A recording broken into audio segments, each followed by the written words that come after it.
সুপ্রভাত সম্মানীয় দর্শকবৃন্দ। আবার নতুন দিনে এসেছি চার্ট দেখতে। তো প্রথমেই বলে রাখি, investments in securities markets are subject to market risks. Read scheme related documents carefully. We are not SEBI registered advisors. তো প্রথমেই চলে যাই আমাদের চার্টের দিকে। প্রথমে চলে যাব ইউএস উইক্সের চার্টে। ইউএস উইক্সের ডেলি চার্ট কোন দিকে আমাদের ইঙ্গিত দিচ্ছে দেখতে হবে। তো চলে যাই সেখানে। ডেলি চার্ট 5 মিনিট নয়, ডেলি চার্ট। আর চার্ট প্যাটার্ন হয়ে যাবে এই ক্যান্ডেলস। আমরা সিপিএর লেভেলটাকে অফ রাখবো, শুধু মুভিং অ্যাভারেজ থাকবে। তো প্রথমেই দেখি যে ইউএস ফিক্স বলছে কি না। ইউএস ফিক্স বলছে আমি নিচের দিকে আছি, হঠাৎ করে একটা বিশাল বড় স্পাইক নিয়েছি এবং 21.25। কালকে আপনারা জানেন যে ফেড মিটিং থাকে মঙ্গলবার রাতে, আমাদের এখানে রাত, আমেরিকায় যখন মার্কেট আওয়ার্স, তখন ফেড মিটিং হয়।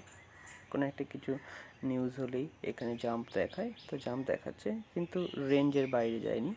সুতরাং এই জায়গায় একটি আমরা ট্রেন্ড লাইন এঁকে নেব, ট্রেন্ড লাইনে হরাইজন্টাল লাইন এঁকে নেব।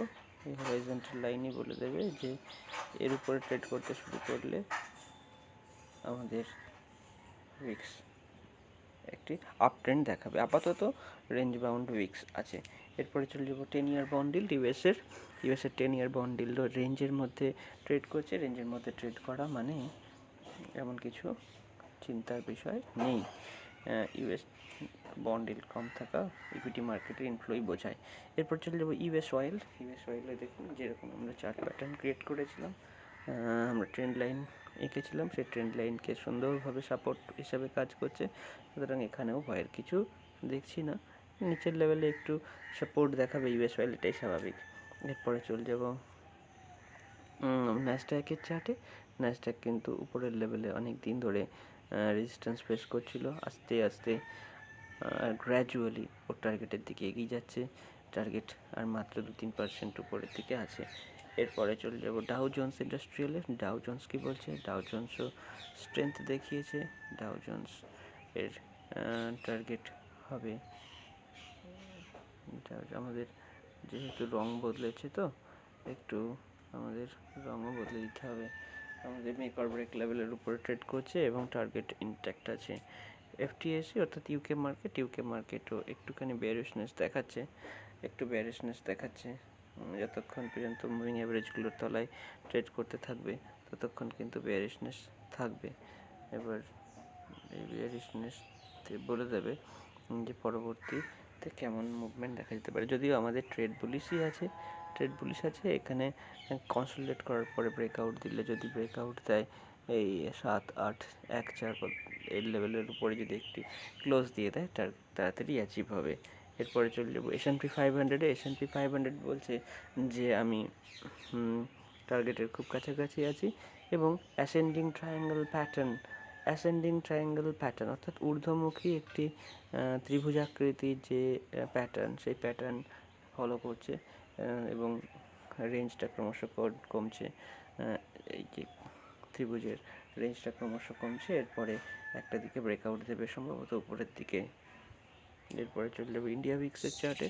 ইন্ডিয়া উইক্স বলছে কি, ইন্ডিয়া উইক্স একদম নিচের দিকেই আছে এবং সামান্য স্পাইক দেখাচ্ছে। এই স্পাইকগুলো প্রয়োজন হয় যদি অপশন সেলারকে সার্ভাইভ করতে হয়, নাহলে একদমই প্রিমিয়াম পাবেন না, তাদের ট্রেডগুলো বারবার অ্যাডজাস্ট করতে হবে। এরপরে চলে যাব ইন্ডিয়া 10 ইয়ার বন্ড ইল্ডে। ভারতের 10 বছরের বন্ড ইল্ড ক্রমশ নিম্নমুখী এবং এখন 7.046-এর কাছে ট্রেড করছে এবং সবই অ্যাভারেজের তলায়, ট্রেন্ড লাইনের তলায় এবং মুভিং অ্যাভারেজেরও তলায়। সুতরাং ট্রেন্ড লাইন, সাপোর্ট লাইন সব কিছুরই নিচে চলে গেছে, অর্থাৎ খুবই বেয়ারিশ আছে। বেয়ারিশ থাকাটা ইকুইটি মার্কেটের জন্য ভালো, যেটা আপনারা নিশ্চয়ই প্রতিফলন পাচ্ছেন যে বিদেশি মার্কেট যাই থাকুক, ভারতের মার্কেট কিন্তু অলওয়েজ স্ট্রং থাকছে। এরপরে ফিন নিফটির চার্টে চলে যাও। ফিন নিফটি কালকে একটু সেল অফ দেখিয়েছিল, কিন্তু এতে ভয়ের কিছু নেই। ওভারঅল একদম কস্ট টু কস্ট, অর্থাৎ কালকে যদি আপনাদের মনে পড়ে আমরা এক্সপায়ারি ট্রেড রেকমেন্ডও করেছিলাম, তার বাইরে কিন্তু মার্কেট যায়নি। সুতরাং এটাতে আমাদের কৃতিত্ব নেওয়ার কিছু নেই, কিন্তু চার্ট অ্যানালিসিস যা বলে সেটাই আমরা উপস্থাপন করি আপনাদের যদি ভালো লাগে সেই কথা ভেবে। এরপরে চলে যাব নিফটির চার্টে। নিফটি বলছে কি না, নিফটি বলছে আমি উপরের লেভেলে গিয়ে একটু রেজিস্ট্যান্স ফেস করছি। এই লেভেলটা কিন্তু মেক অর ব্রেক লাইন। এখানে মার্কেট একটু স্থায়ী হবে, এটাই স্বাভাবিক। এই লেভেলটা হচ্ছে আমাদের মেক অর ব্রেক লাইন। এখানে যদি একটু বেয়ারিশনেস দেখায় তখন আমরা আবার এন্ট্রি করতে পারবো, কিন্তু মুভিং অ্যাভারেজের অনেক উপরে ট্রেড করছে, তো এই মুহূর্তে দৌড়ে গিয়ে ট্রেড করা ঠিক হবে না। আর যদি একটু মেক অর ব্রেক লাইনের দিকে আসে ততদিনে কিন্তু ক্যাচ আপ করে নেবে আমাদের 45 ডে মুভিং অ্যাভারেজ। সুতরাং একটু এখানে বেয়ারিশ ট্রেড নিতে রেকমেন্ড করবো না, কিন্তু একটু অপেক্ষা করতে বলবো মার্কেটকে প্রাইস অ্যাকশন ক্রিয়েট করার জন্যে। এরপরে চলে যাব এসজিএক্স নিফটি ফ্ল্যাট ওপেনিং সাজেস্ট করছে। এই ফ্ল্যাট ওপেনিংগুলোই বলে দেয় মার্কেট ট্রেন্ডিং হতে পারে। এরপরে চলে যাব ব্যাঙ্ক নিফটির চার্টে। ব্যাঙ্ক নিফটিও ওই রকমই একটি চার্ট প্যাটার্ন ক্রিয়েট করেছে, চার্ট প্যাটার্ন ঠিক নয়, ক্যান্ডেল ক্রিয়েট করেছে। এখানে ও এই লেভেলে একটি বড় রেজিস্ট্যান্স ফেস করছে। এটা পুরো পূর্বের রেজিস্ট্যান্সের কাছাকাছি ওই লেভেলটা 43,696, 43,700 লেভেল। এই লেভেলটা কিন্তু খুব বড় একটা রেজিস্ট্যান্সের কাজ করবে। এই লেভেলটা মার্ক করে রাখতে হবে। এখানে এলে মার্কেট আবার রেজিস্ট্যান্স ফেস করতে পারে, এবং এই লেভেলটা আমাদের সাপোর্ট লাইন হিসাবে কাজ করবে। এই ট্রেড লাইনকে মাথায় রেখে আমাদের ট্রেড নিতে হবে। যদি ট্রেড নেওয়া হয় একটু উইকলি বেসিসের ট্রেড, তাহলে এই রেঞ্জের মধ্যে একটি স্ট্র্যাঙ্গল অথবা আয়রন ফ্লাই ক্রিয়েট করে তারপরে অ্যাডজাস্ট করতে হবে। এরপর চলে যাবো গোল্ডের চার্টে। গোল্ডের ভারতীয় মুদ্রায় স্পট ভ্যালু এখন যা চলছে সেটিতে আমরা পৌঁছাবো। সেটি হলো 58,953। আমাদের টার্গেটের খুব কাছাকাছি ট্রেড করছে, টার্গেট যে কোনো মুহূর্তে হিট হতে পারে। গোল্ডের এমসিএক্স মার্কেটে যে বাজার চলছে সেটি হলো 61,419 কাছে আমাদের টার্গেটের। এক্ষেত্রেও আমাদের টার্গেটের খুব কাছাকাছি, টার্গেট যে কোনো মুহূর্তে হিট হবে। এরপরে চলে যাব গোল্ডের স্পট চার্টে। গোল্ডের স্পট চার্ট কী বলছে? গোল্ডের স্পট চার্ট বলছে যে আমি একদমই মেক অর ব্রেক লেভেলের উপরে ট্রেড করতে করতে টার্গেটের দিকে যাচ্ছি। এরপরে ইউএসডি আইএনআর কালকে একটি বুলিশ মুভ দেখিয়েছে। 82.1 পৌঁছে গেছে, একটা বিশাল বড় আপ মুভ। এখানে দেখুন ট্রেন্ড লাইনের কাছে যখনই এসেছে তখনই কিন্তু আমরা অ্যালার্ট হতে বলেছি বারবার, যেখান থেকে এটি বুলিশ ট্রেড নেওয়া যাবে।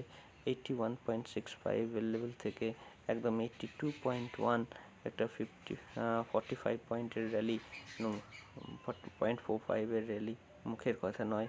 ইউএসডি আইএনআর এত বড় একটা ক্যান্ডেল ক্রিয়েট হওয়া। সুতরাং আজকের প্রাইস অ্যাকশন দেখে তারপরে নির্ধারণ করতে হবে পরবর্তী মুভ। যদি আপ মুভ কন্টিনিউ করে তো তার সঙ্গে যেতে হবে। ইউএসডি আইএনআর স্ট্রং হয়েছে মানে ইউএসডি উইক হবে, এবং হয়েছে। দেখুন ট্রেন্ড লাইনকে ব্রেক করেছে। সুতরাং এইখানে আমরা একটি ট্রেড ইনিশিয়েট করার চেষ্টা করব। ট্রেডটি হবে বেয়ারিশ ট্রেড। আমাদের মেক অর ব্রেক লাইন এখানে হবে 1.08, অর্থাৎ 1.1 এর কাছাকাছি একটি ট্রেড নিতে হবে। ট্রেডের টার্গেট থাকবে লং টার্মে 1.06। এরপরে চলে যাব ইউরো আইএনআর চার্টে। সেম প্যাটার্ন হবে এবং হয়েছেও, এবং একই রকম থাকবে। ডলার ইন্ডেক্স স্ট্রং হচ্ছে, যেহেতু ইউএসডি আইএনআর স্ট্রং হচ্ছে, ডলার ইন্ডেক্স স্ট্রেংথ দেখাবে এবং দেখাচ্ছে। ডলার ইন্ডেক্সের আমাদের মেক অর ব্রেক লাইন, এটা মেক অর ব্রেক লাইন 100.25, তার উপরে ট্রেড করতে শুরু করলে 104 পয়েন্টের দিকে যেতে পারে। এরপরে চলে যাব ইউরো ইউএসডির চার্টে। ইউরো ইউএসডি বলছে আমি কেমন আছি, আমি স্ট্রেংথ ইথেরিয়াম বলছে যে আমি স্ট্রেংথ হারাচ্ছি, কিন্তু এতে ভয়ের কিছু নেই। যদি আমি স্ট্রেংথ হারাচ্ছি আমার টার্গেট কিন্তু ইনট্যাক্ট আছে, যেহেতু ট্রেড আমরা ইনিশিয়েট করেছি আমরা 2051-এর দিকে, 2050-র দিকে একবার অপেক্ষা করবই। এরপরে বিটকয়েনও তাই। বিটকয়েন একদম মেক অর ব্রেক লাইনের থেকে তলায় ট্রেড করছে। এখানে বেরিশনেস দেখালেও আমাদের ট্রেড যেহেতু ইনিশিয়েট হয়েছে, আমরা অপেক্ষা করব কি হয় দেখার জন্যে। এরপরে বল্টিক ড্রাই ইন্ডেক্সে চলে যাও। বল্টিক ড্রাই ইন্ডেক্স আবার স্ট্রেংথ দেখাচ্ছে এবং আমাদের টার্গেট 192 পয়েন্টস এই লেভেল থেকে। সুতরাং এরপরে আমরা একটু ইন্ট্রাডে চার্টগুলো দেখে নেব, কালকে কেমন প্রাইস অ্যাকশন দেখিয়েছে এবং তার উপরে নির্ভর করে আজকে কীরকম হতে পারে। তো 5 মিনিটের চার্ট প্যাটার্নে যাব এবং আমরা সিপিআর লেভেলটা অন করে দেব। সিপিআর লেভেলটা সাহায্য নিলে কী হয়, লেভেলগুলো বুঝতে সুবিধা হয়। তো লেভেলগুলো আমরা এখন দেখে নেব, কালকে কি করেছে, আজকে কি করতে পারে। কালকে সিপিআর লেভেলের কাছে এসে অলমোস্ট ভার্জিন সিপিআরই রেখেছে। সিপিআরের কাছে এসে রেস্ট নিয়েছে, যেটা আমরা কালকে বারবার আপনাদেরকে বলেছিলাম যে এইরকম হতে পারে। তো বেয়ারিশনেস দেখিয়েছে। আজকে ফ্ল্যাট ওপেনিং হবে। আজকে ফ্ল্যাট ওপেনিং হওয়ার পরে যদি এই লেভেলটা দেখতে পাচ্ছেন, এই লেভেল হচ্ছে 19,324-এর লেভেল। এই লেভেলকে ক্রস করলে তখন আবার বুলিশ মোমেন্টাম দেখাবে। এরপরে চলে যাবো নিফটির চার্টে। নিফটি কী করেছে না, নিফটি ওই রকম বেয়ারিশনেস দেখিয়েছে, কিন্তু সিপিআরে এও সাপোর্ট নিয়েছে। তো সিপিআর সাপোর্ট নেওয়ার জন্যে এখানে অভেদ্য একটা বর্মের মতো কাজ করছে। এরপরেও আজকে ফ্ল্যাট ওপেনিং হলে কিন্তু বুলিশনেস দেখা দিতে পারে। এরপরে ব্যাঙ্ক নিফটিতে চলে যাব। ব্যাঙ্ক নিফটি কি বলছে? ব্যাঙ্ক নিফটিও একদম সেম বেয়ারিশনেস দেখিয়েছে। এই লেভেলে আমরা বলেছিলাম যে এখানে একটি স্টিফ রেজিস্ট্যান্স ফেস করবে, সেখানে ফেস করার পরে তারপরে বেয়ারিশ হয়ে যাওয়ার পরে আমাদের লেভেল ছিল এইরকম লেভেল, এবং সেইখানেই এক্স্যাক্ট সেইখানে এসে ট্রেড কিন্তু ক্লোজ হয়েছে ট্রেডিং ডে। সুতরাং আজকেও যেহেতু মনে হচ্ছে যে ফ্ল্যাট ওপেন হবে, ফ্ল্যাট ওপেন হলে কিন্তু বুলিশ প্রাইস অ্যাকশন মাথায় রেখে ট্রেড নিতে হবে। যদি দেখা যায় যে সিপিআরে সাপোর্ট নিচ্ছে অথবা কোনো একটা লেভেলকে ক্রস করছে, তখন কিন্তু আমরা লং করতে পারবো মাথায় রেখে, টার্গেট মাথায় রেখে এবং স্টপ লস সিস্টেমে রেখে। টার্গেট আমি সিস্টেমে দিই আর না দিই, স্টপ লসটাকে দিতে হবে সিস্টেমে। সুতরাং সাবধানে ট্রেড করবেন, ভালো থাকবেন এবং সুস্থ থাকবেন। আর যদি ভালো লাগে আমাদের চ্যানেল লাইক এবং সাবস্ক্রাইব করে দেবেন। ধন্যবাদ।